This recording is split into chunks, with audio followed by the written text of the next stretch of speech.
Hello, I'm Dr. James Bogash, expert in health and longevity and creator of Bogash Life and Balance. And today we're going to talk about a compound that you've heard about but probably haven't heard about.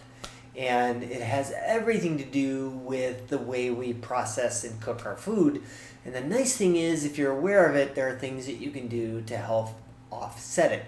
And we're going to talk about something called advanced glycosylation end products, or AGE, AGE, which, as the name might imply, actually contributes to aging.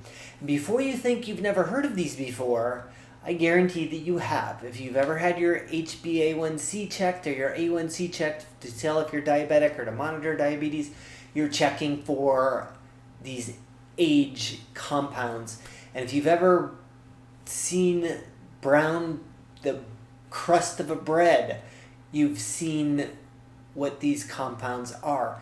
And the challenge is when carbohydrates, sugar, gets too high, it can irreversibly interact with some fats and some proteins and create damaged proteins. These damaged proteins are now referred to as AGEs, and they actually create problems in us. I've talked about this before. We have something called receptor for advanced glycosylation end products, or RAGE.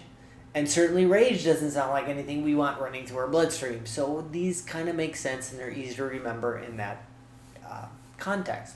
Well, the way we cook meats, or the way we cook foods, can actually increase these AGEs in the food that we eat. That means a lot of animal products, so cheese, meats, when we cook them with high heat, so throwing something on the grill and searing it can actually create more of these compounds, more of this damage. The browning of bread, so the crust is actually the damaged part of the bread, and when we eat them, we're damaging ourselves. So the toddlers had it right. We should actually cut the crust off of our bread. If you're going to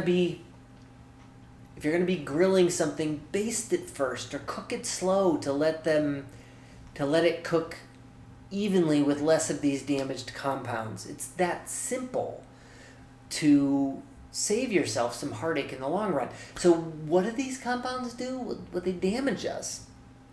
And this was a particular study looking at women, and specifically looking at breast cancer, the age 50 to 79, and they followed them for up to 15 years. And they found that those women who had higher levels of these AGE in the bloodstream had a 37% higher risk of dying from anything, specifically breast cancer, 49% higher risk, and cardiovascular disease, heart disease, and stroke, 91%. These are huge changes, especially since all we have to do is be a little bit more concerned with how we prepare our foods, and maybe even cutting the crust off of breads before we eat them.